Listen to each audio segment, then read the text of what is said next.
Salut à tous les curieux de science. Aujourd'hui, on va remonter le temps pour explorer un objet qui a totalement changé notre perception du monde, le microscope.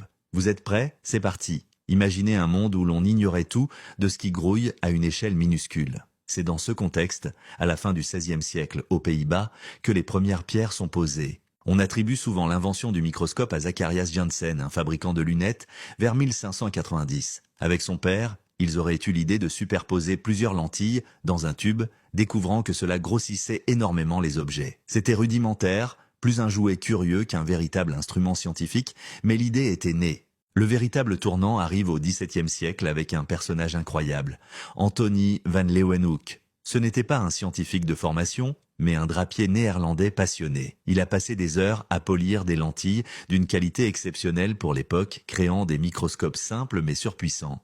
Grâce à eux, il a été le premier humain à observer des bactéries, des spermatozoïdes et des globules rouges. Il a ouvert une fenêtre sur un univers totalement inconnu qu'il appelait ses animalcules. Imaginez sa stupéfaction. Au même moment, en Angleterre, le scientifique Robert Hooke fait aussi des découvertes majeures. En 1665, il publie son livre Micrographia, rempli de dessins incroyablement détaillés de ce qu'il voyait sous son propre microscope. C'est lui qui, en observant un morceau de liège, a vu des petites boîtes qui lui rappelaient les cellules d'un monastère. Il les a donc appelées cellules. C'est la toute première fois que ce mot s'est utilisé en biologie. Au fil des siècles, le microscope n'a cessé de s'améliorer. Au XIXe siècle, les progrès en optique ont permis de corriger les aberrations des lentilles, offrant des images beaucoup plus nettes et précises. C'est à cette époque que la théorie cellulaire, l'idée que tous les êtres vivants sont faits de cellules, a pu être solidement établie. Et aujourd'hui, on a des microscopes électroniques capables de grossir des millions de fois, nous permettant de voir jusqu'aux atomes. D'un simple jouet pour curieux à un outil essentiel pour la médecine,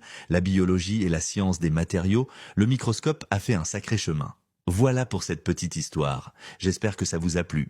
Si c'est le cas, n'hésitez pas à vous abonner pour ne rien manquer et à partager la vidéo. Merci d'avoir regardé et à très bientôt pour une nouvelle aventure scientifique.